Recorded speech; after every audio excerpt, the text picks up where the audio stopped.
தமிழ்நாட்டில் வன்னியர்களுக்கு உள் ஒதுக்கீடு கொடுக்க எந்த தடையும் இல்லை என்று தீர்ப்பு அளித்து 1000 நாட்கள் ஆகிறது.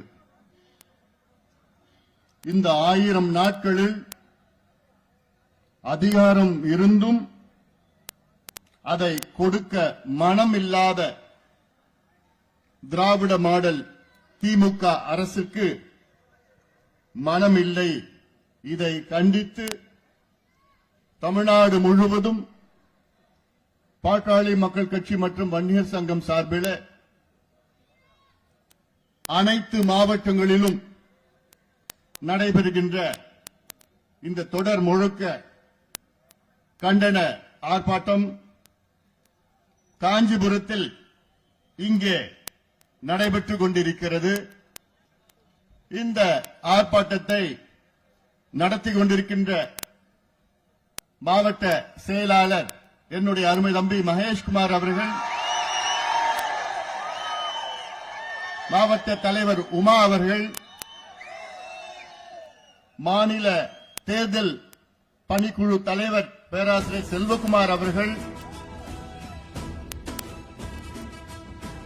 டாஸ்மாக் கடைகளை அடித்து நொறுக்கிய நம்முடைய முன்னாள் சட்டமன்ற உறுப்பினர் சக்தி கமலாம்பாள் அவர்கள்,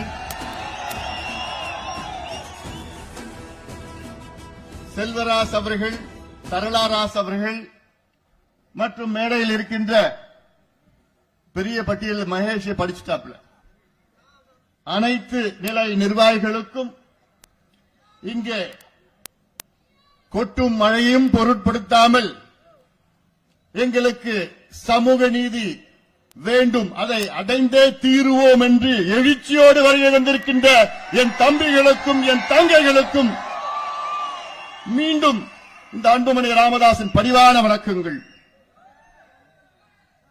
உச்சநீதிமன்றம் தமிழ்நாட்டில் வன்னிய குல சத்திரிய மக்களுக்கு உள் ஒதுக்கீடு வழங்கலாம், எந்த தடையும் கிடையாது, தரவுகளை சேகரித்து நியாயப்படுத்தி அவர்களுக்கு வழங்கலாம் என்று தெளிவான தீர்ப்பு வழங்கியிருக்கிறது.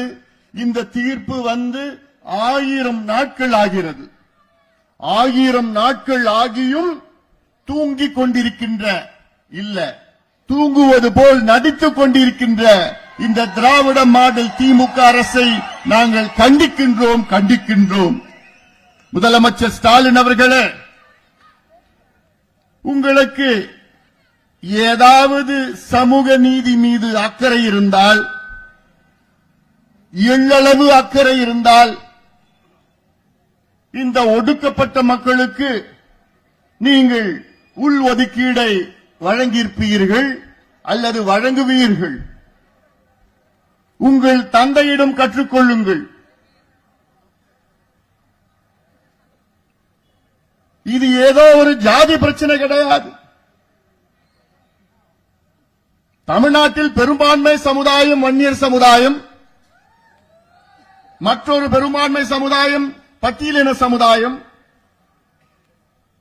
இந்த 2 பெரு சமுதாயங்களும் அடக்கப்பட்டு ஒடுக்கப்பட்டு வஞ்சிக்கப்பட்டு அடிமையாக்கப்பட்டு இன்று கூலி தொழிலாளர்களாக விவசாய கூலிகளாக கிராமத்தில் வாழ்ந்து கொண்டு பரிப்பறிவில்லாமல் மதுவுக்கு அடிமையாக்கிக் கொண்டு கல் உடைத்துக் கொண்டு சாலைகளை போட்டுக்கொண்டு கொத்தனார் வேலை செய்து கொண்டு அடித்தளத்தில் உள்ள மக்கள் இவர்கள் முன்னேற வேண்டும் என்று தொடர்ந்து எங்களுடைய மருத்துவர் ஐயா அவர்கள் 45 ஆண்டு காலம் போராடி வருகிறார்கள். அந்த போராட்டத்தில் எத்தனையோ சமுதாயங்களுக்கு விளக்கேற்றி வைத்திருக்கின்றார் எங்களுடைய மருத்துவர் ஐயா அவர்கள். இதுபோன்று இந்தியாவிலே எந்த தலைவரும் கிடையாது. எங்களுடைய மருத்துவர் ஐயா அவர்கள் இந்திய அளவிலே, தமிழ்நாட்டில் அளவில் இந்திய அளவிலே 6 இடஒதுக்கீட்டுகளை பெற்றுக் கொடுத்திருக்கின்றார்கள். 6 இடஒதுக்கீடு. இன்று வாழ்ந்து கொண்டிருக்கின்ற எந்த தலைவரும், இந்தியாவில் வாழ்ந்து கொண்டிருக்கின்ற ஒரு தலைவர் கூட ஒரு இடஒதுக்கீடு வாங்கி கொடுத்தது கிடையாது. ஆனால் எங்கள் ஐயா 6 இடஒதுக்கீடுகள், தமிழ்நாட்டில் 4, தேசிய அளவிலே 2. அப்படி இருந்தும் இன்று திராவிட மாடல் என்று சொல்லிக் கொண்டிருக்கின்ற முதலமைச்சர் ஸ்டாலின் அவர்களே, இந்த சமுதாயம் பாவப்பட்ட சமுதாயம். படிப்பறிவு அந்த அளவுக்கு இல்ல, கூலியாக குடிசையில வாழ்ந்து கொண்டு, அதிக குடிசை எங்க இருக்குது? வட தமிழ்நாட்டில் இருக்கு. அதிக படிப்பறிவு இல்லாத மாவட்டங்கள் எங்க இருக்குது? வட தமிழ்நாட்டில் இருக்கு. ஹியூமன் டெவலப்மெண்ட் இண்டஸ்ட்ரீஸ் எதுல குறைவா இருக்கிறது? வட தமிழ்நாட்டில் இருக்குது. தனிநபர் வருமானம் எங்கே குறைவா இருக்கிறது? தமிழ்நாட்டில் இருக்கு. அதிக குடிசைகள் உள்ள மாவட்டங்கள் எங்க இருக்கிறது? தமிழ்நாட்டில் இருக்கு, வட தமிழ்நாட்டில் இருக்கு. அதிக மது விற்பனை எங்க இருக்குன்னா அதுவும் வட தமிழ்நாட்டில் தான் இருக்கு. இது ஒரு பெரிய சூழ்ச்சி. இந்த திராவிட கட்சிகள் இந்த பெரிய சமுதாயம் வளரக்கூடாது, இவர்கள் ஓட்டு மட்டும் வாக்கு வங்கியாக பயன்படுத்துகின்ற திராவிட கட்சிகள், குறிப்பாக திமுக, இவங்க படிச்சுட்டு முன்னுக்கு வந்துட்டாங்கன்னா அவங்களுக்கு ஓட்டு போட மாட்டாங்க. அந்த சூழ்ச்சி தான் இது. சூழ்ச்சி கலைஞர் அது PhD எல்லாம் பண்ணி வச்சுட்டார். ஸ்டாலின் அவருக்கு அந்த அளவுக்கு தெரியல, ஆனாலும் அவர் சுத்தி இருக்கிற 4-5 வியாபாரிகள் இருக்கிறாங்க. யாரு? அமைச்சர் என்ற பெயர்ல வியாபாரிகள் இருக்கின்றார்கள். ஆக எங்களுடைய கோரிக்கை என்ன? உச்சநீதிமன்றம் இங்க இருக்கின்ற மிக மிக மிக பின்தங்கிய சமுதாய வன்னியர்களுக்கு உள் ஒதுக்கீடு கொடுக்கலாம் என்று தீர்ப்பளித்திருக்கிறது. அதுல என்ன சொல்லியிருக்கிறாங்க உச்சநீதிமன்றம்? தரவுகளை சேகரித்து, டேட்டா சேகரித்து கொடுங்க. அந்த உச்சநீதிமன்ற தீர்ப்புல அதை தெளிவாக சொல்லியிருக்கிறார்கள். என்ன? தணிக்காச்சலம் ஆணையம், அதாவது இதுக்கு முன்பு இருந்த தணிக்காச்சலம் நீதியரசு தணிக்காச்சலம் ஆணையம் ஒரு பரிந்துரை கொடுத்திருக்கிறது. தணிக்காச்சலம் ஆணையம்னா மிகவும் பிற்படுத்தப்பட்ட ஆணையம், பேக்வர்ட் கிளாஸ் கமிஷன், பிற்படுத்தப்பட்ட ஆணையம். அது ஒரு பரிந்துரை கொடுத்திருக்கிறது. அந்த பரிந்துரையில வன்னியர்களுடைய எண்ணிக்கை மட்டும்தான் இருக்கிறது, வன்னியர்களுடைய சமூக பின்தங்கிய நிலை அந்த பரிந்துரையில இல்ல. அதனால நீங்க என்ன செய்யணும்?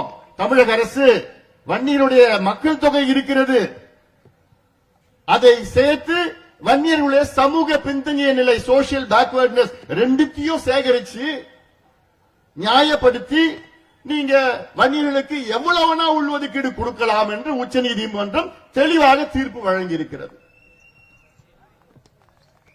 இதன் பிறகு எத்தனையோ முறை மருத்துவர் ஐயா அவர்களும் நானும், நம் கட்சியை சார்ந்தவர்களும், கௌரவ தலைவர் போன்றவர் எல்லாம் எத்தனையோ முறை முதலமைச்சரை எத்தனையோ முறை சந்தித்தோம். அதிகாரிகளை 100க்கும் மேற்பட்ட முறைகள் அதிகாரிகளை சந்தித்திருக்கின்றோம். 100க்கும் மேற்பட்ட முறை. பேக்வர்ட் கிளாஸ் கமிஷன் சேர்மனை எத்தனையோ முறை சந்திச்சோம். TNPSC அங்க போய் எத்தனையோ முறை சந்திச்சோம். எவ்வளவு கோரிக்கைகள், ஐயா கடிதங்கள் எல்லாமே. முதலமைச்சர் நான் நிச்சயமா செய்கிறேங்க, நான் பாக்குறேங்க, உறுதியா செய்கிறேங்க. சட்டமன்றத்தில் உறுதி இருக்கின்றார் முதலமைச்சர் ஸ்டாலின் அவர்கள். இவ்வளவு காலமாகியும் பிறகு இன்னைக்கு என்ன சொல்றாரு ஸ்டாலின்? இல்லைங்க, அது மத்திய அரசு தான் எடுக்கணும், கணக்கு எடுக்கணும். என்னையா கணக்கு எடுக்கணும்? என்ன கணக்கு எடுக்க போறீங்க? உச்சநீதிமன்றம் சொல்லிடுச்சு, மக்கள் தொகை கணக்கெடுப்பு இருக்குதுல்ல. நான் ஒரு கேள்வி கேட்கிறேன். 20% MBC, அதுல எப்படி கொடுத்தாங்க? ஐயா போராடினாரு. 21 உயிர்களை நாம் இழந்தோம். லட்சக்கணக்கான மக்கள், நம் சொந்தங்கள் சிறைக்கு சென்றார்கள்.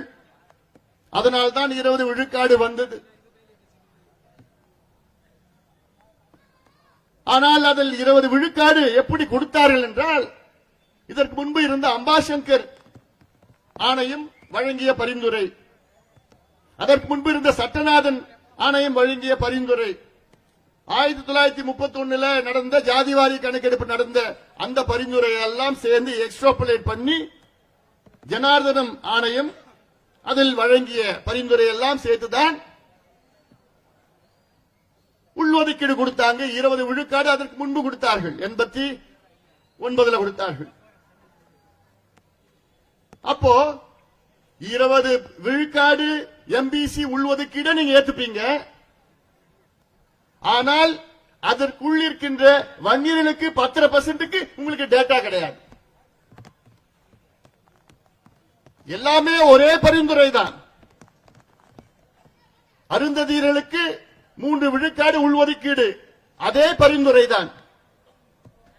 இஸ்லாமியர்களுக்கு 3.5 விழுக்காடு உள்ஒதுக்கீடு அதே பரிந்துரை தான். 20% எம்பிசி கொடுத்தது அதே பரிந்துரை தான்.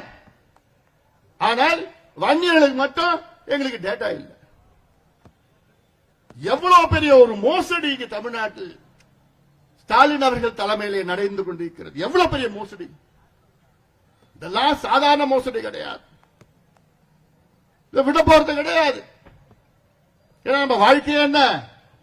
வாழ்க்கையே போராட்டம் தான், போராட்டம் தான், போராட்டம் போராட்டம் போராட்டம். ஐயா 45 ஆண்டு காலம் போராட்டம் போராட்டம் போராட்டம். ஏன்னா இவர்களுக்கு அந்த புரிதல் கிடையாது. புரிதல் இருக்கு, ஆனாலும் மனசு கிடையாது. இது செஞ்சுட்டா இவங்க எல்லாம் படிச்சுட்டு முன்னுக்கு வந்துருவாங்க.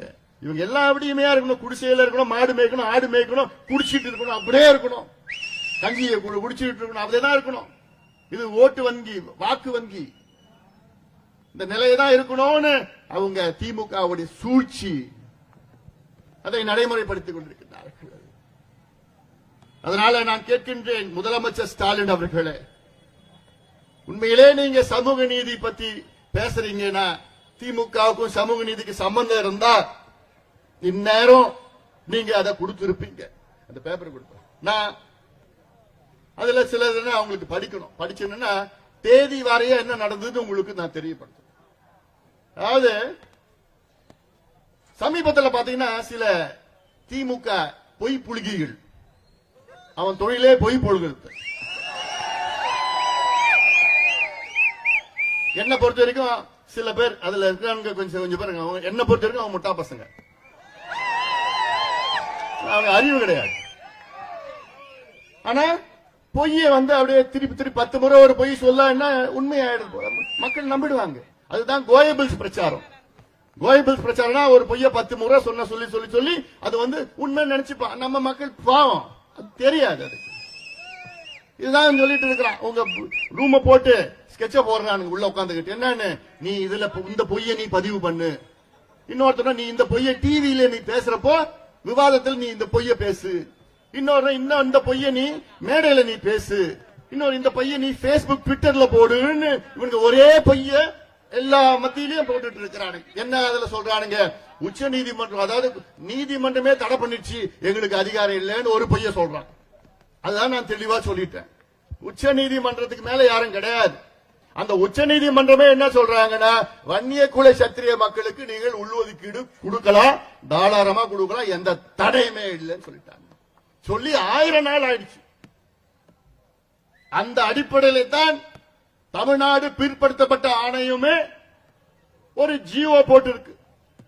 தமிழக அரசு ஒரு ஜியோ போட்டு அந்த ஆணையத்துக்கு பரிந்துரைக்காக அனுப்பி இருக்கிறது. அதை அனுப்பி கிட்டத்தட்ட 2.5 வருஷம் ஆயிடுச்சு. எல்லாம் எவ்வளவு இன்னும் அதை பத்தி பேசணும், எவ்வளவு பேசலாம். இன்னொன்னு பொய்ய இப்ப இந்த பொய் புழுகிகள் என்ன சொல்லிட்டு வராங்கன்னா, இது தேர்தல் வருது, தேர்தலுக்காக இவனுங்க அப்பப்ப போராடுவாங்க. படுபாவிகளா, உங்க நாக்கே அழுகிட்டு வந்தா அவங்களுக்கு. தேர்தலுக்கு இதுக்கு என்ன சம்பந்தம்? தேர்தல் வரும் போவோம். நாங்க கேட்கறது எங்க பிள்ளைகளுக்கு படிப்பு வேணையா, எங்க பிள்ளைகளுக்கு வேலை வேணையா, பொழப்பு வேணையா, வாழ்வாதாரம் வேணையா? அதுக்கும் தேர்தலுக்கு என்னையா சம்பந்தம்? உங்க கையில அதிகாரம் இருக்கு, கையெழுத்து போடணும் நீங்க. அதான் நாங்க கேட்கிறோம். தேர்தல்லாம் எங்களுக்கு ஒரு பெரிய ஒரு பொருட்டாயா? எங்களுக்குலாம் இந்த மக்களுடைய வளர்ச்சி தான் எங்களுக்கு வேணும். காலகாலமா அடிமையா இருக்கின்ற அந்த மக்கள் முன்னேறுவதுதான் எங்களுடைய கொள்கை, எங்களுடைய லட்சியம். இதுல நான் இப்ப மருத்துவர் ஐயா அவர்கள் 45 ஆண்டு காலம் போராட்டம், அதெல்லாம் நான் பேச ஆரம்பிச்சேன்னா அது கிட்டத்தட்ட நான் படிக்கிறது மட்டும் 3 மணி நேரம் ஆகும். இப்ப அந்த நேரம் இல்ல, மழை கொட்டிட்டு இருக்குது. ஆனாலும் இது நம்முடைய போராட்டம், நம் உரிமைகளுடைய போராட்டம். எவ்வளவு மழை கொட்டினாலும் சரி, என்ன ஆனாலும் சரி. அதாவது இதுக்கு முந்தைய ஆட்சி, நான் குறுகிய ஒரு கடந்த 5 ஆண்டு காலத்தில் நடந்தது நான் சொல்றேன், சுருக்கமா சொல்லிடுறேன். இந்த பொய் புளிப்பு வீட்டுல நீங்க எல்லாம் போய் சொல்லணும். அதாவது 19/2/2019 அன்று மக்களவை, அதாவது அந்த நேரத்தில் நம்ம அதிமுக கூட கூட்டணி போனோம்னா 10 நிபந்தனைகளை நாம் வைத்தோம். அல்ல, மணல் குவாரிகளை மூடணும், மதுவிலக்கு கொண்டு வர, இப்படிலாம் 10 கோரிக்கைகள் வைத்தோம். அதில் ஒரு முக்கியமான கோரிக்கை என்னன்னா, சாதிவாரி மக்கள் தொகை கணக்கெடுப்பு நடத்தி அதன் அடிப்படையில் சமூக நீதி வழங்க வேண்டும் ஒரு கோரிக்கை வைத்தோம்.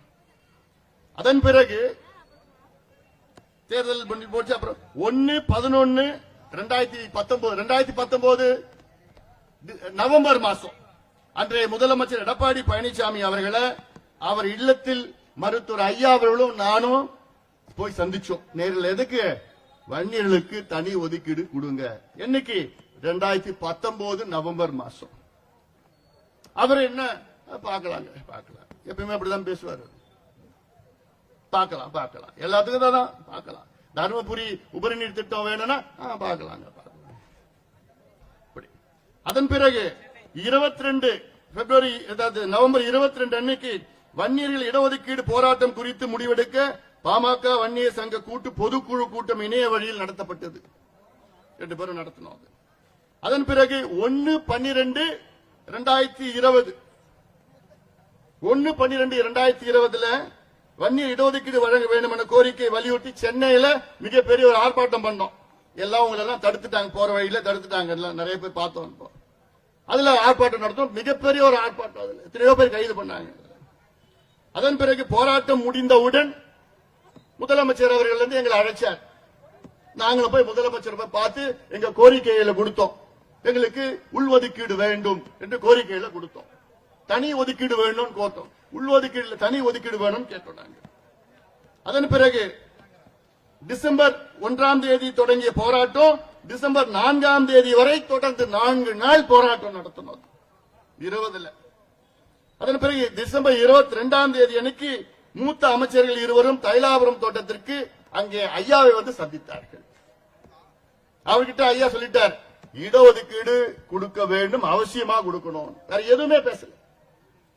அதன் பிறகு டிசம்பர் 14 அதற்கு முந்தைய 14 வந்து திங்கட்கிழமை தமிழ்நாடு முழுவதும் 12,621 கிராம நிர்வாக அலுவலர்கள் அலுவலகம் முன் மாபெரும் மக்கள் திரள் போராட்டம் நடத்தணும். எல்லாமே தனி எல்லா விஏஓ ஆபீஸ் இருக்குல்ல கிராமத்துல, அதற்கு முன்பு தமிழ்நாடு முழுவதும் போராட்டம் நடத்தணும். எதுக்கு? தனி ஒதுக்கீடு வேணும். அதன் பிறகு டிசம்பர் 23 அன்னைக்கு 528 பேரூராட்சிகள் முன்பு அப்பயும் அங்கேயோ தொடர் முழக்கம் ஒரு போராட்டம் நடத்தணும். டிசம்பர்ல படிக்கிறதுக்குள்ள மழை வந்து பேப்பர்லாம் இது வேணும்.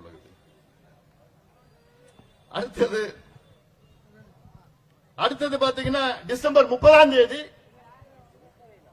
388 ஊராட்சி ஒன்றியங்களில் அங்கே வந்து போராட்டம் நடத்தணும். அதன் பிறகு 2021 ஜனவரி 8 அன்னைக்கு முதலமைச்சர் எடப்பாடி பழனிசாமி அவர்களை பாட்டாளி மக்கள் கட்சியின் அன்றைய தலைவர் இருந்தார் ஜி.கே. மணி அவர்கள் தலைமையில் 3 பேர் குழு அவரை போய் சந்திச்சு வன்னியர்களுக்கு இடஒதுக்கீடு வேண்டும் என்று கோரிக்கை வைத்தோம். அதன் பிறகு ஜனவரி 11 அமைச்சர்கள் தங்கமணி, வேலுமணி ஆகியோர் மருத்துவர் ஐயா அவர்கள் தைலாபுரம் தோட்டத்தில் வந்து சந்திச்சாங்க. ஐயா சொன்ன வார்த்தை, இடஒதுக்கீடு அவசியமா கொடுக்கணும். அங்க மற்றபடி பேச கூட்டணி எதுவும் பேசல, இடஒதுக்கீடு பேசியாச்சு. இல்ல அவங்க போயிட்டாங்க. அப்புறம் அதன் பிறகு ஜனவரி 29 வெள்ளிக்கிழமை காலை தமிழ்நாட்டில் 38 மாவட்ட தலைநகரங்களில் ஒரு ஆர்ப்பாட்டம் நடத்தணும். எத்தனை போராட்டம், எத்தனை ஆர்ப்பாட்டம் நடத்திட்டு இருக்கிறோம். அதே போன்று அதுக்கு முன்பு டிசம்பர் 30 அப்ப ஜனவரி 31 அன்னைக்கு பாத்தீங்கன்னா பாமக சிறப்பு நிர்வாக குழு கூட்டம் நடத்தணும். ஐயா தலைமையில நடத்தணும். எதுக்கு? இந்த இடஒதுக்கீடுக்கு தான் நடத்தணும். அப்புறம் பிப்ரவரி 3ஆம் தேதி வன்னியர் இடஒதுக்கீடு குறித்து தமிழக அரசுடன் பாமக குழுவினர் பேச்சு. அதன் பிறகு 2021 பிப்ரவரி 26ஆம் நாள் தமிழக சட்டப்பேரவையில் வன்னியர்களுக்கு 10.5 விழுக்காடு இடஒதுக்கீடு சட்டம் வழங்கப்பட்டது. இவ்வளோ பிறகு அதுக்கப்புறம் தான் சட்டத்தை கொண்டு வந்தாங்க. அதன் பிறகு 2026ஆம் தேதி அரசாணை பிறப்பிக்கப்பட்டது.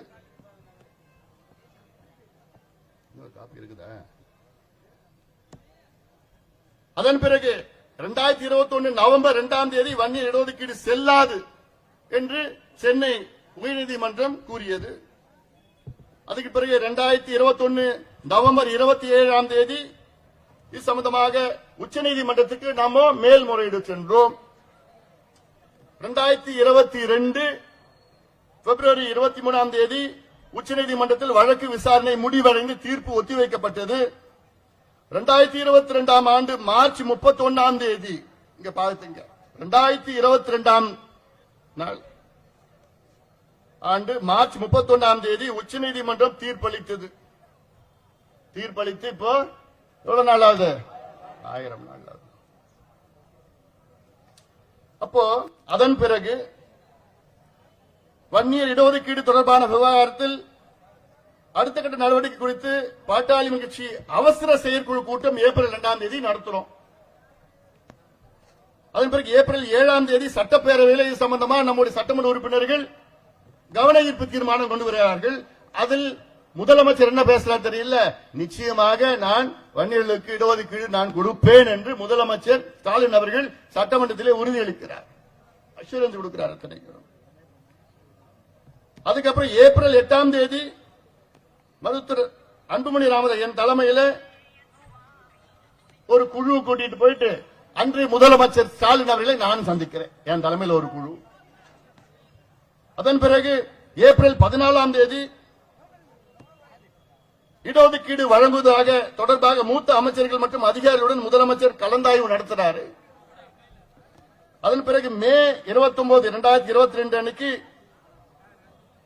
முதலமைச்சர் அவருடைய முகாம் அலுவலகத்தில் நான் மீண்டும் முதலமைச்சரை சந்திக்கிறேன், அவருடைய முகாம் வீட்டில் சந்திக்கிறேன் நான்.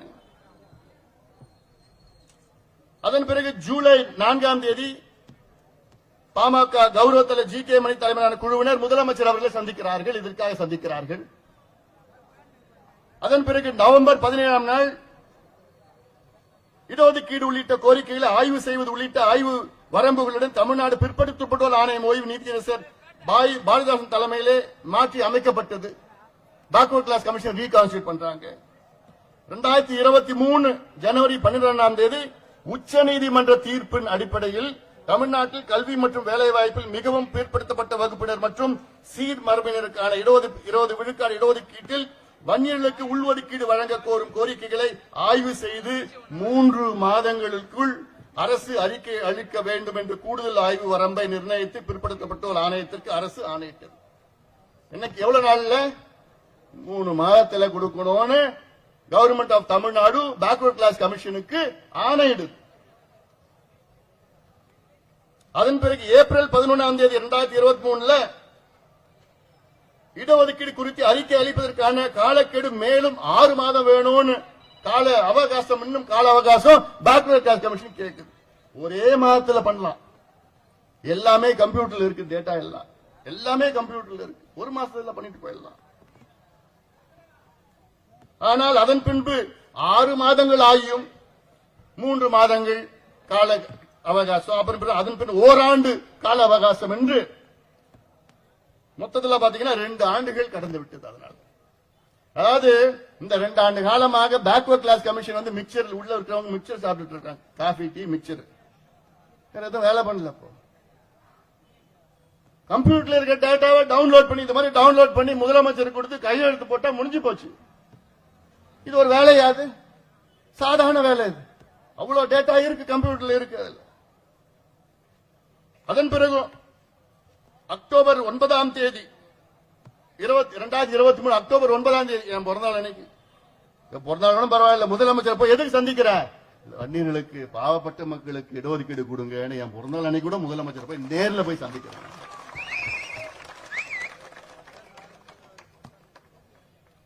அதன் பிறகு 10 நாட்கள் கழிச்சு மருத்துவர் ஐயா அவர்கள் யாரை சந்திக்கிறாரு? முதலமைச்சர் ஸ்டாலின் அவர்களை சந்திக்கிறார். மருத்துவர் ஐயா மீண்டும் சந்திக்கிறார் ஸ்டாலின் அவர்கள். எதுக்கு? இடஒதுக்கீடு, வன்னியர்கள் இடஒதுக்கீடு. அதன் பிறகு 29ஆம் தேதி விழுப்புரத்தில் இடஒதுக்கீடு போராளி நினைவு மண்டபத்தை திறக்க வைக்க வரும் போது வெளியிட வேண்டும் என்று கோரி ஐயா அவர்கள் 24ஆம் தேதி, எப்போ சமீபத்தில் 24ஆம் தேதி ஒரு கடிதம் எழுதுறார் முதலமைச்சருக்கு. வன்னியர் மணிமண்டபம் நீங்க திறக்க வரீங்க, அது பரவாயில்ல, ஆனா அதை விட முக்கியம் எது? வன்னியர்களுக்கு உள்ஒதுக்கீடு வேணும், இடஒதுக்கீடு வேணும், அதுதான் முக்கியம். நீங்க மணிமண்டபம் திறக்க வர அன்னைக்கு நீங்க வன்னியர்களுக்கு உள்ஒதுக்கீடு கொடுப்போம், கொடுத்து விட்டோம், இல்ல கையெழுத்து போட்டு வந்துட்டேன்னு ஏதாவது ஒரு அறிவிப்பு வேணும் அப்படின்னு முதலமைச்சர்கிட்ட லெட்டர் போடுறார். அந்த லெட்டர் பார்த்த உடனே முதலமைச்சர் அந்த நிகழ்ச்சிக்கு வரல. கேட்டா மழைன்னு சொல்லிட்டார்.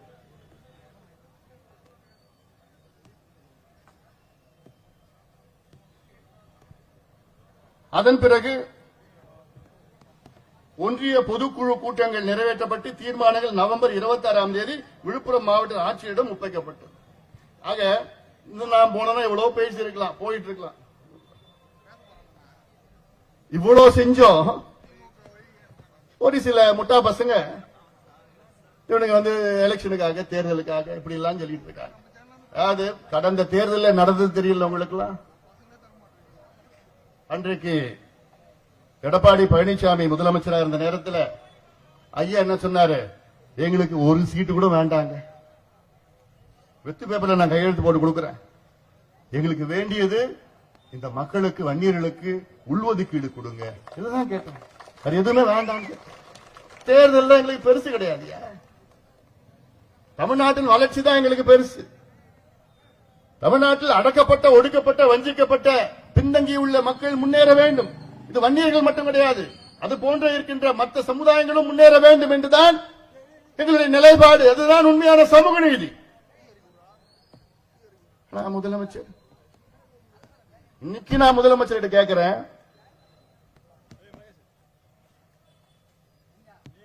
உடனடியாக வன்னியர்களுக்கு நீங்கள் 15 விழுக்காடு உள்ஒதுக்கீடு நீங்கள் கொடுத்தீர்கள் என்றால் அடுத்த தேர்தலில் நிபந்தனை இல்லாமல் உங்களை நாங்கள் ஆதரவு அளிக்கின்றோம், உங்களுக்கு ஆதரவு கொடுக்கின்றோம்.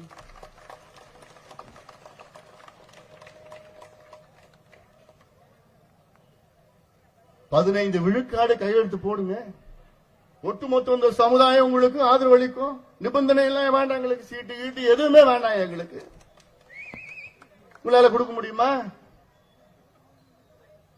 ஆனால் அப்படி கொடுக்கவில்லை என்றால் வீடு வீடாக சொல்வோம், தெரு தெருவாக சொல்லி ஸ்டாலின் அரசு, ஸ்டாலின் அவர்கள் வன்னியர்களுடைய விரோதி விரோதி விரோதி என்று வீடு வீடாக போய் பிரச்சாரத்தை மேற்கொள்வோம், வீடு வீடாக பிரச்சாரத்தை மேற்கொள்வோம். அடுத்த தேர்தலில் மானமுள்ள ஒரு வன்னியன் கூட உங்களுக்கு வாக்களிக்க மாட்டான்.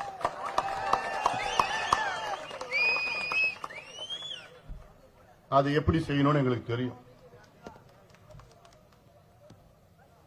இது எங்களுடைய சமூக நீதி போராட்டம். இதை சில பேர் கொச்சப்படுத்திட்டு இருக்கிறாங்க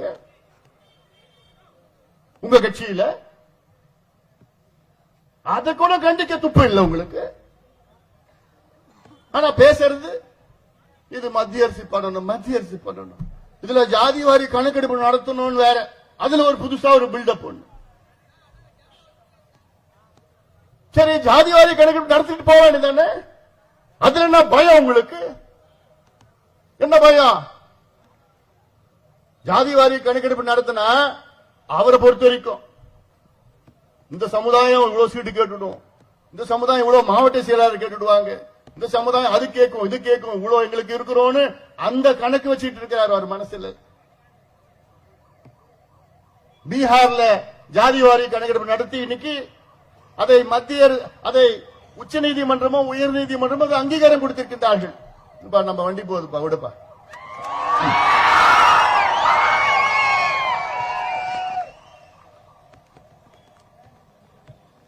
தெலுங்கானா மாநிலத்தில் 27 நாட்களில் ஜாதிவாரி கணக்கெடுப்பு நடத்தி முடித்திருக்கின்றார்கள். எவ்வளவு நாள்ல?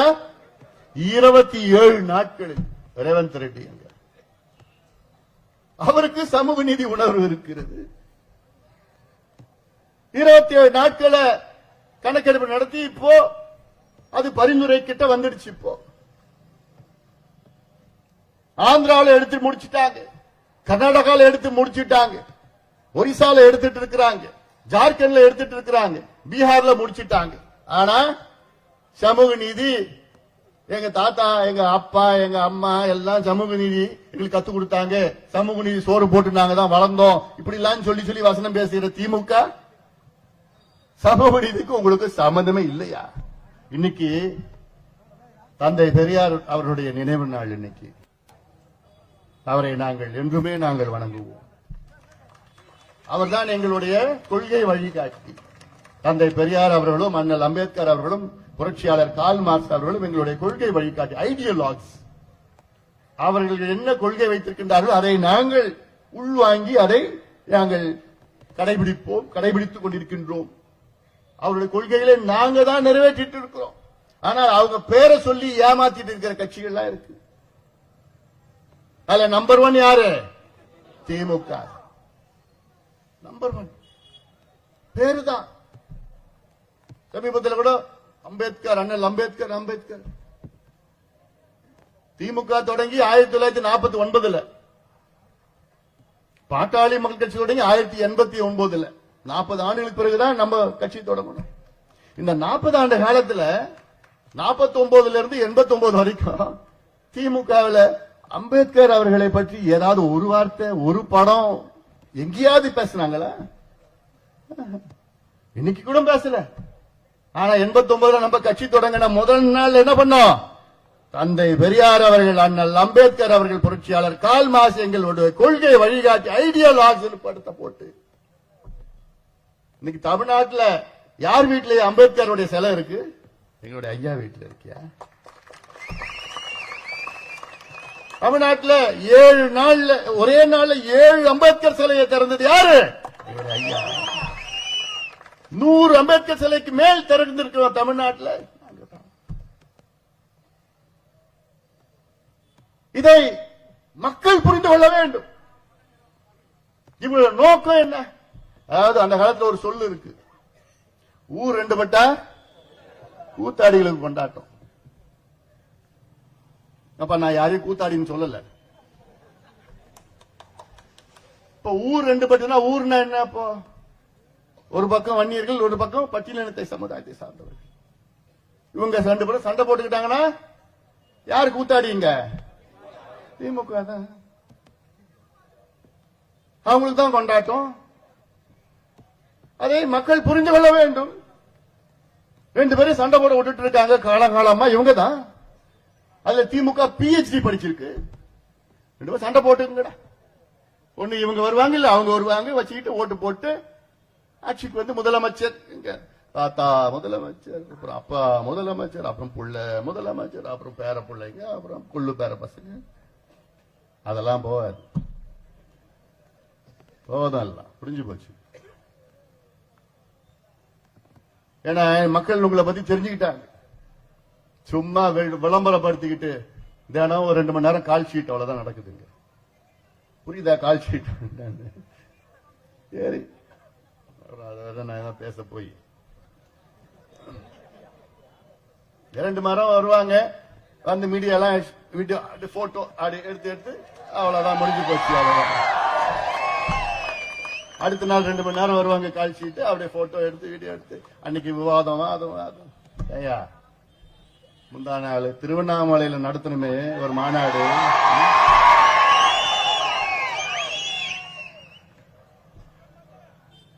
இந்தியாவில் 25 நாள்ல யாராவது இது போன்ற ஒரு மாநாடு நடத்த முடியுமா? 25 நாள்ல முடிவு பண்ணி இவ்வளோ பெரிய மாநாடு அங்க கிட்டத்தட்ட 5 லட்சம் பேர் விவசாயிகளும் இளைஞர்களும் அங்கே கூடினார்கள். திருவண்ணாமலையில அழுந்து போயிட்டாங்க. இப்ப எல்லாம் தமிழ்நாட்டில் மற்ற கட்சிகள் அழுந்து போயிட்டாங்க. என்ன சொல்றாங்க? எப்பயா பிளான் பண்ணீங்க? எங்களுக்கு யாருமே தெரியாதியா? எப்பயா அதெல்லாம் பண்ணீங்க? சில பேர் மாநாடுனா 10 மாசம் 1 வருஷமா செவுத்துல எழுதி விளம்பரப்படுத்திக்கிட்டு அப்புறம் இந்த மாநாட்டுக்கு டிவியில பேசுவோம். அவங்க போவாங்களா? இவங்க போவாங்களா? இவங்க ஏன் போவாங்க? எதுக்கு போறாங்க? அப்படி போவாங்களா? இப்படி போவாங்களா? இப்படி ட்ரெஸ் போடுவாங்களா? அப்படிலாம் போய் நமக்கு எதுவுமே இல்ல. செவுத்துல கூட எழுதுறடா, அங்கங்க எழுதி வச்சுட்டாங்க. ஏன்னா என் தம்பிங்களா, திருவண்ணாமலைக்கு வாங்கடான்னு சொன்ன ஒரே வார்த்தைக்காக 5 லட்சம் என் தம்பிகளும் தங்கைகளும் அங்கே வந்து கூடினாங்க. ஒரு வார்த்தை போதும். எங்களுக்கு விளம்பரம் தேவையில்லை, மற்றவங்களை போன்ற இல்ல. உணர்வுள்ள என் தம்பிகள் என் தங்கைகள் கோடிக்கணக்கானவர்கள் தமிழ்நாட்டில் இருக்கின்றார்கள். இவரெல்லாம் சேர்ந்து ஒரு மாற்றம் வர வேண்டும் என்ற நம்பிக்கையோடு இருக்கின்றார்கள். அந்த மாற்றத்தை நாம் மட்டும்தான் கொடுக்க முடியும். எந்த கட்சியாவது இவ்வளவு விவசாயிகளை அழைத்து விவசாயிகளுடைய உரிமைகளுக்காக இவ்வளவு ஏதாவது ஒரு மாநாடு இதுவரைக்கும் யாராவது நடத்திருக்காங்களா? யாரும் நம்பதான். உணர்வு பூர்வமானவர்கள் நாங்கள். உழவு குடிகள் முன்னேற வேண்டும் என்ற நோக்கம் அதுதானையா சமூக நீதி. உழவு தொழில் சம்பந்தமா ஸ்டாலின் அவர்களுக்கு ஏதாவது ஒண்ணு தெரியுமா? ஒண்ணுமே தெரியாது. அதெல்லாம் நான் சொல்ல வேண்டாம், நீ சும்மா ஏதாவது சொல்லிட்டு இந்த மைக்ல புடிச்சிடும் அதெல்லாம். அதனால இன்னைக்கு நாங்க கேட்கிறது நியாயமான கோரிக்கை.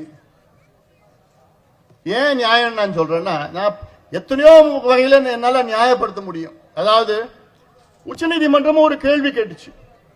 என்ன கேள்வி கேட்டுச்சு உச்சநீதிமன்றம்? எம்பிசி இருக்கு, எம்பிசியில 116 சமுதாயங்கள் இருக்கிறாங்க. அது ஏன் 116 சமுதாயங்களுக்கு 20% கிடைக்குது? அது ஏன் ஒரு சமுதாயத்துக்கு நீங்க ஏன் 10% நீங்க கொடுக்குறீங்க? கேட்ட கேள்வி, உச்சநீதிமன்றம் கேட்ட கேள்வி. அது சில பேர் அது நியாயமான கேள்விதான் மனசுல படும். 116 சமுதாயம் இருக்குது, அவ்வளவு சமுதாயத்தை விட்டுட்டு ஒரு சமுதாயத்துக்கு மட்டும் 10% கொடுக்குறீங்களே, இந்த கேள்வி கேட்டாங்க. அதற்கு சரியான பதில் தமிழக அரசு அளிக்கல. இதுல எப்படின்னா 20% எம்பிசி, அதுல 116 சமுதாயங்கள். இந்த 116 சமுதாயங்களும் தமிழ்நாடு மக்கள் தொகை கணக்கெடுப்பு நடத்தினா அதுல 21 விழுக்காடு பாப்புலேஷன். தமிழ்நாட்டில் எம்பிசியில் இருக்கிற 116 சமுதாயங்களும் தமிழ்நாட்டோட மக்கள் தொகையில 21 விழுக்காடு, 20.8 விழுக்காடு. நான் 21 சொல்றேன். அதுல 115 சமுதாயம், 116ல 115 சமுதாயம் மொத்தம் எவ்வளவு விழுக்காடு தெரியுமா?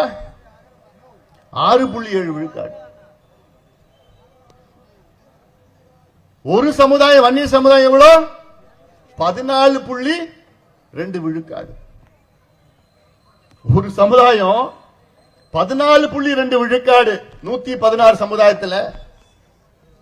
மீதி இருக்கிற 115 சமுதாயம் 6.7 விழுக்காடு தான். இத சரியான முறையில் உச்சநீதிமன்றத்தில் பேசல. அதே வேளையில் இந்த சமுதாயம் ஏன் முன்னேறல? எவ்வளவு டேட்டா இருக்கிறது. அதுல முக்கியமானது என்ன? இன்னைக்கு 109 மூத்த காவல்துறை அதிகாரிகள் இருக்கின்றார்கள். மூத்த ஐஏஎஸ், அதாவது டிஜிபி, ஏடிஜிபி, ஐஜி, டிஐஜி, அதுக்கு கீழே எல்லாம் எஸ்பி எல்லாம் இருக்கிறாங்க. அதெல்லாம் இல்ல, நான் டிஐஜி லெவல்ல சொல். டிஐஜி, ஐஜி, ஏடிஜிபி, டிஜிபி 109 பேர் இருக்கிறாங்க தமிழ்நாட்டில் மூத்த காவல்துறை. அது எத்தனை பேர் தெரியுமா? வன்னியர் எத்தனை? ஒன்னே ஒண்ணுதான். இது எவ்வளவு அநியாயம் இல்ல, இது அக்கிரமம் இல்ல, இதுவா சமூக நீதி? தமிழ்நாட்டில் 15-18% உள்ள ஒரு சமுதாயத்தில் 109 IAS அதிகாரி, IPS அதிகாரிகள், மூத்த அதிகாரிகள் ஒரே ஒருத்தர் தான் வன்னியர்னா, அப்ப என்னையா பண்ணி நீங்க இவ்வளவு காலமா நீங்களா சமூக நீதி பத்தி பேசுவதற்கு உங்களுக்கு யாருக்காவது தகுதி இருக்காயா?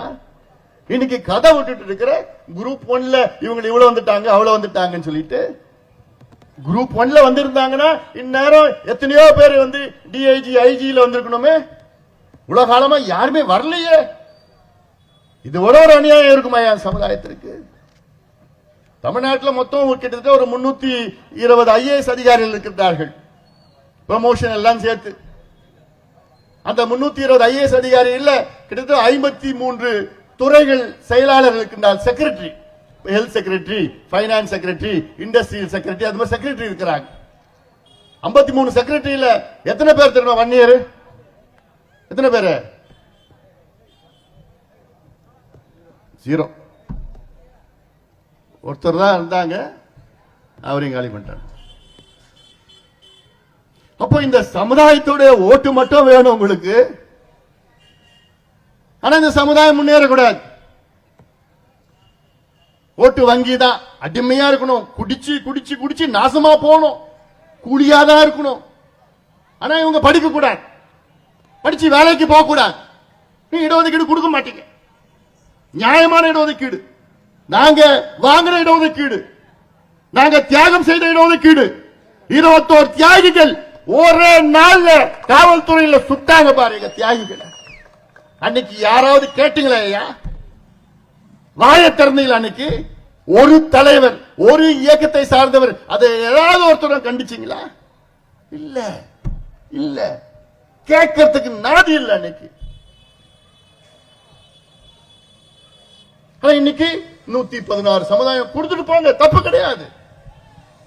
ஏன்னா இது ஐயா பொறுத்த வரைக்கும் சமூக நீதினா பின்தங்கிய அத்துணை சமுதாயங்களும் முன்னேறணும், வண்டியர் மட்டும் கிடையாது, எல்லா சமுதாயம் முன்னேறணும். அதுதான் உண்மையான சமூக நீதி. எல்லாத்துக்கும் கொடு. அவங்களுடைய மக்கள் தொகை கணக்கெடுப்பு, மக்கள் தொகை ஒரு பக்கம், சமூக பின்தங்கிய நிலை, ரெண்டுத்தையும் சேர்த்து கொடு, சேர்த்து கொடு. அதுதான் உண்மையான சமூக நீதி. அதை கொடுக்க முடியல. ரொம்ப நாளுக்கு அப்புறம் இன்னைக்கு சுதந்திரம் அடைந்து 78 ஆண்டுகள் ஆகிறது. ஆனால் வன்னியர் சமுதாயத்தில் முதல் நேரடியாக IAS தேர்வில் தேர்ச்சி பெற்ற ஒரு நபர் எப்ப தெரியுமா ஆச்சு? இந்தியா சுதந்திரம் அடைந்து 76 ஆண்டுகளுக்கு பிறகு இந்த சமுதாயத்தில் நேரடியாக IAS தேர்வு தேர்ச்சி பெற்ற ஐஸ்வர்யா. இதுக்கு 76 ஆண்டுகள் ஆகிறது. அப்போ நினைச்சு பாருங்க சமுதாயம். இப்ப இருக்கிற IAS அதிகாரி எல்லாம் எப்படி? அவங்க ப்ரமோஷன்ல வந்தவங்க, டைரக்டா யாரும் வர முடியல. இவ்வளோ பின்தங்கி இருக்கிற சமுதாயம், இவ்வளோ பெரிய சமுதாயம், நீ உண்மையிலே உங்க மனசுல ஈரம் இருந்தா, உங்க மனசுல சமூக நீதி என்ற அக்கறை இருந்தால், இந்த சமுதாயம் இவ்வளவு பின்தங்கி இருக்குது, இவ்வளவு பெரிய சமுதாயம் இருக்கிறது, இது எப்படியாவது முன்னேற்றணும்னு இடஒதுக்கீடு மட்டுமில்ல, நலத்திட்டங்கள் இந்த வட மாவட்டங்கள்ல நிறைய செஞ்சிருக்கணுமே. நீங்க இல்லையே. திமுகவுக்கு வாழ்வு கொடுத்ததே வன்னியர்கள் தான். திமுக போட்டியிட்ட முதல் தேர்தல் 1957 தேர்தலில் திமுக 15 தொகுதிகள் வெற்றி பெற்றது. அதில் 16 தொகுதிகள் எங்க சார்ந்தது? வட மாவட்டம், நம்ம பகுதியில். அவர் மட்டும், கலைஞர் மட்டும் அங்க குளித்தலையில, அதுவும் கிட்டத்தட்ட நம்ம பகுதி மாதிரிதான். காவிரிக்கு தெற்கே ஒண்ணும் கிடையாது, காவிரிக்கு வடக்கு தான் இல்ல. 62ல 50 தொகுதிகள் வெற்றி பெறுகிறார்கள். அதுல 45 தொகுதிகள் வட மாவட்டத்தை சார்ந்த. 67 ஆட்சிக்கு வருகிறார்கள், 138 தொகுதிகள், அதில் கிட்டத்தட்ட 90 தொகுதிகள் வட மாவட்டத்தை சார்ந்தது. இவ்வளோ அந்த மக்கள் ஓட்டு போட்டு போட்டு போட்டு உங்களை முதலமைச்சர், உங்களை துணை முதலமைச்சர், இப்ப உங்க புள்ள துணை முதலமைச்சர். ஏன் மூத்த அமைச்சர் துரைமுருகன் அவர்களுக்கு துணை முதலமைச்சர் கொடுத்தா என்ன உங்களுக்கு வலிக்குதா? ஏன் அவர் உழைக்கலையா? இன்னைக்கு திமுகவிலே மூத்தவர் அவர் தான்.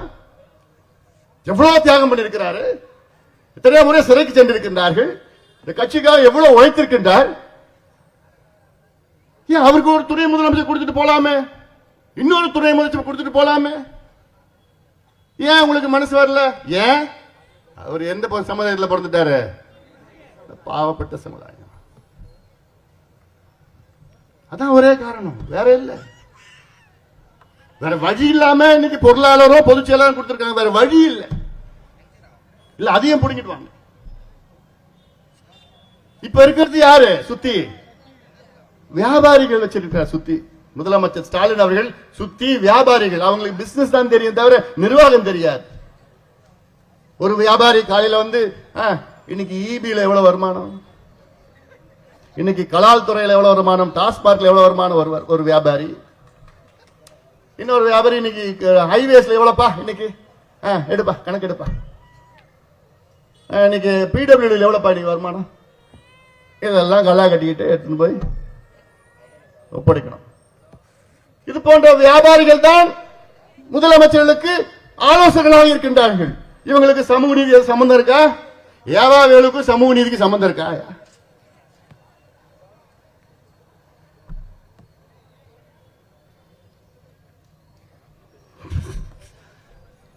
வருது என்னமோ மனசுல வருது, பேச முடியல. செந்தில் பாலாஜிக்கு சமூக நீதி சம்பந்தம் இருக்கா? சரி சரி, தியாகி செந்தில் பாலாஜிக்கும் சமூக நீதி சம்பந்தம் இருக்கா? ஒரு தியாகி இல்ல, சாதாரண வார்த்தையில சொல்லக்கூடாது, சுதந்திர போராட்ட தியாகி. 410 நாள் ஜெயிலுக்கு போயிட்டு வந்தார் சுதந்திர போராட்டத்துக்காக. வந்த உடனே அடுத்தது அமைச்சர், நேரடி அமைச்சர் தியாகி செந்தில் பாலாஜி. அவருக்கு சமூக நீதி என்னையா சம்பந்தம் இருக்குது? சாராயத்துக்கு அவருக்கு சம்பந்தம் என்ன? அது சாராய அமைச்சர். அவர் சமூக நீதிக்கு அவருக்கு என்னையா இருக்குது? இது போன்றவர்கள் சேகர் பாபு, கே நேரு. நேரு பரவாயில்ல, ஏதோ ஒண்ணு அப்படி சொன்ன, ஏதோ ஒண்ணு. இவங்கெல்லாம் என்ன சம்பந்தம் இருக்குது?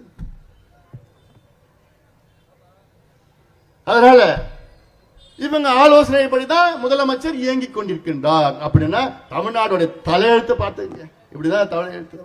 இதுதான் எல்லா இந்த இடஒதுக்கீடு பிரச்சனை மட்டும் இல்லையா, சமூக நீதி பிரச்சனை மட்டும் கிடையாது, எல்லா பிரச்சனைக்கும் இதுதான்.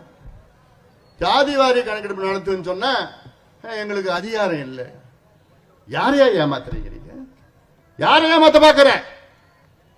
என்ன அதிகாரம் கிடையாது. நாங்க உங்களை வந்து சென்சஸ் காஸ்ட் சென்சஸ் கேட்கல, காஸ்ட் சர்வே தான் கேட்கிறோம். சென்சஸுக்கும் சர்வேக்கும் வித்தியாசம் இருக்கு. சென்சஸ் காஸ்ட் சென்சஸ் வந்து மத்திய அரசு நடத்தணும், காஸ்ட் சர்வே மாநில அரசு நடத்தலாம், மத்திய அரசு நடத்தலாம், பஞ்சாயத்து தலைவர் நடத்தலாம். பஞ்சாயத்து தலைவருக்கு அதிகாரம் இருக்கு, முதலமைச்சர் ஸ்டாலினுக்கு அதிகாரம் கிடையாதுமா. இந்தியன் ஸ்டாட்டிஸ்டிக்கல் ஆக்ட் 2008 படி யார் யார் நடத்தலாம்? பஞ்சாயத்து தலைவர் நடத்தலாம், ஒன்றிய குழு ஊர் தலைவர் நடத்தலாம், மாவட்ட தலைவர் நடத்தலாம், முதலமைச்சர் நடத்தலாம், மத்திய அரசு நடத்தலாம், யார் வேணா நடத்தலாம். என்ன நடத்தலாம்? இந்த கணக்கெடுப்பு என் பஞ்சாயத்துல என்னென்ன எத்தனை பேர் இருக்கிறாங்க, என்ன சமுதாயத்தில் இருக்காங்க, எந்த மதத்தில் இருக்கிறாங்க, அவங்க எந்த நிலையில இருக்கிறாங்க, அவங்களுக்கு வீடு இருக்கா, குடிசையில இருக்கிறாங்களா, நிலம் இருக்குதா, இல்ல குத்தகையில் இருக்காங்களா, கூலியா, அரசு வேலையா, படிச்சிருக்காங்களா, பைக் இருக்குதா, சைக்கிள் இருக்குதா, வீட்டுல பாத்ரூம் இருக்குதா, இது போன்ற எந்த கணக்கெடுப்புனா யார் நடத்தலாம்? பஞ்சாயத்து தலைவர் கூட நடத்தல கணக்கெடுப்பு. முதலமைச்சர் ஸ்டாலினுக்கு அதிகாரம் கிடையாதான். இப்படி நான் ஒரு முதலமைச்சர் நான் பார்த்தது கிடையாது. அது எந்த அர்த்தத்துடன் எடுத்துக்கலாம், அவங்க உங்களுடைய இமேஜினேஷன் விட்டுட்டு நான் எவ்வளவு பேர் நான் பார்த்துட்டேன். அதுவும் சொல்றேன், 69 விழுக்காடு இடஒதுக்கீடு ஆபத்து வந்திருக்கிறது. இந்த வழக்கு உச்சநீதிமன்றத்தில் இருக்கிறது.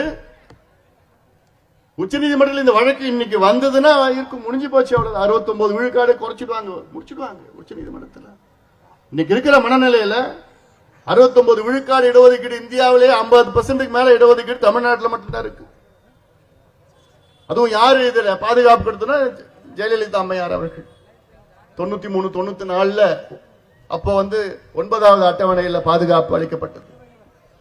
9th ஷெட்யூல் அளிக்கப்பட்டது பிறகுதான் இன்னைக்கு அதுல பாதுகாப்பா இருக்கு. இல்லைன்னா இந்நேரம் முடிச்சிட்டு இருப்பாங்க உச்ச நீதிமன்றத்தில். நீ சமீபத்தில் நாடாளுமன்றத்தில் நான் பேசுறேன், நீங்க கேட்டீங்களா? அது 10 பேர் தான் தலையாட்டுறீங்க. அடப்பாய்களா, கிடைச்சதே 7 நிமிஷம் தான். அதுக்கு அந்த சண்டை போட வேண்டியது அந்த 7 நிமிஷத்துக்கு. அதுல இந்தியாவில் இருக்கின்ற சமூக நீதி நிலைப்பாடு 7 நிமிஷத்துல நான் பார்க்காதது பாருங்க. அது பாருங்க, Anbumani speech in parliament, constitution discussion on constitution பார்த்து உள்ள போனீங்கன்னா தெரிஞ்சிடும். பாருங்க, 7 நிமிஷம் தான். அதுல என்னென்ன பிரச்சனை, அதுக்கு என்னென்ன தீர்வு, என்ன செய்யணும்னு தெளிவா அந்த 7 நிமிஷத்துல சொல்லியிருக்கிறாங்க. மத்திய அரசு ஜாதிவாரி கணக்கு நடத்தி தான் ஆகணும். 10 ஆண்டுகள் ஒரு முறை மக்கள் தொகை கணக்கு நடத்துறாங்களே, அந்த மக்கள் தொகை கணக்கெடுப்புல ஒரு காலம் பட்டியலின சமுதாயத்திற்கு எஸ்சிக்கு ஒரு காலம் இருக்கு, எஸ்டிக்கு ஒரு காலம் இருக்கு, மைனாரிட்டிஸ் ஒரு காலம் இருக்கு, கிறிஸ்டியன், முஸ்லிம், சீக்கியர்களா, ஜெயினர்கள் ஒரு காலம் இருக்கு. இன்னும் ஒரே ஒரு காலம் என்னன்னு போட்டு சொன்னேன், ஓபிசி ஒரு காலம் போட வேண்டியது. அவ்வளவுதான், ஒரே ஒரு காலம் சேர்க்கணும். அவ்வளவுதான். இது சேர்க்கறதுக்கு இவங்களுக்கு 78 வருஷமா மனசு இல்லை இவங்களுக்கு.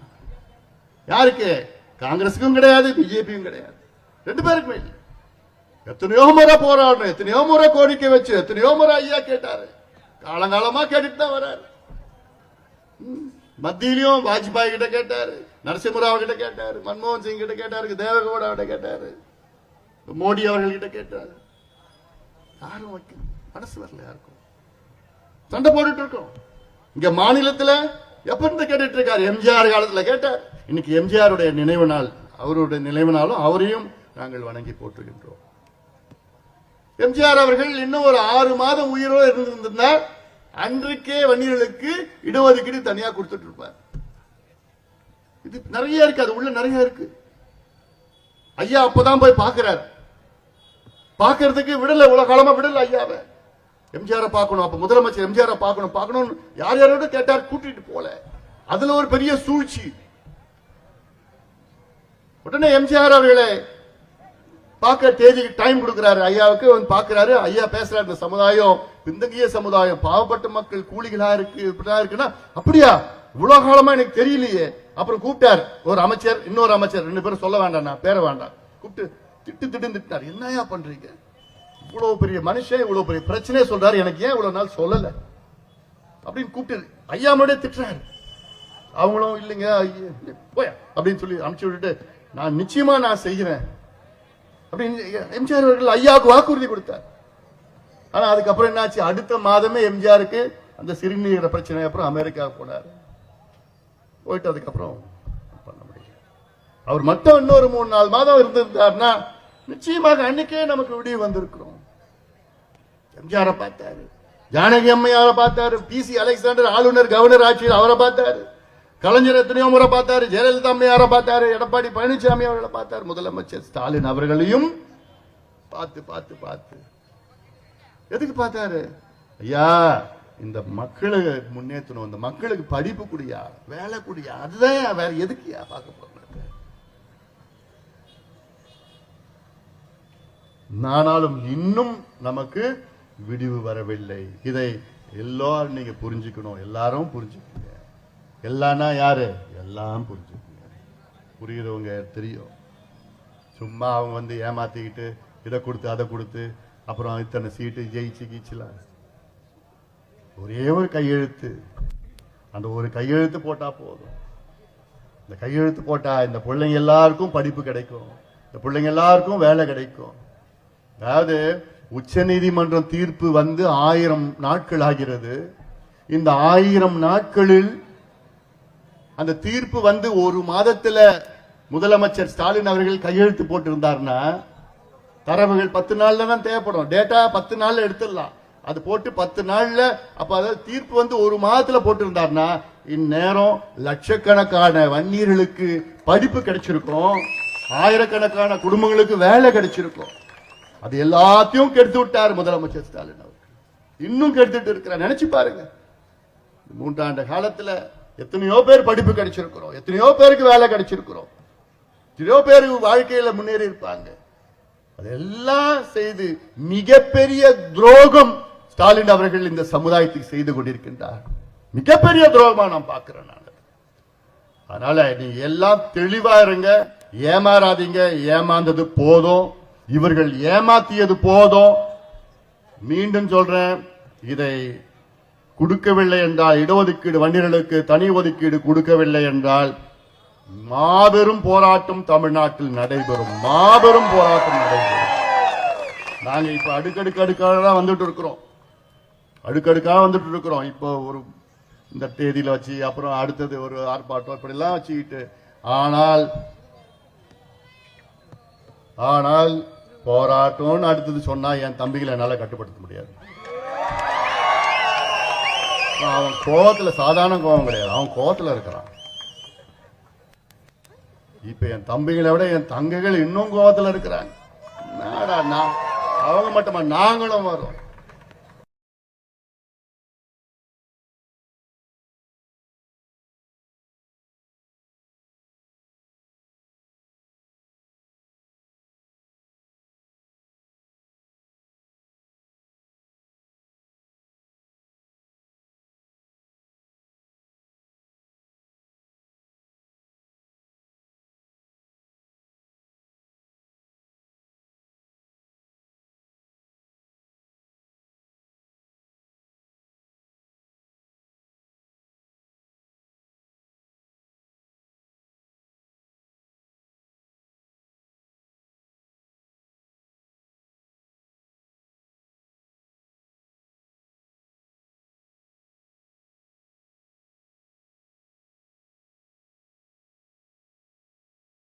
இருந்தது 10.5 விழுக்காடு உள் ஒதுக்கீடு உடனடியாக வழங்கிட வேண்டும்.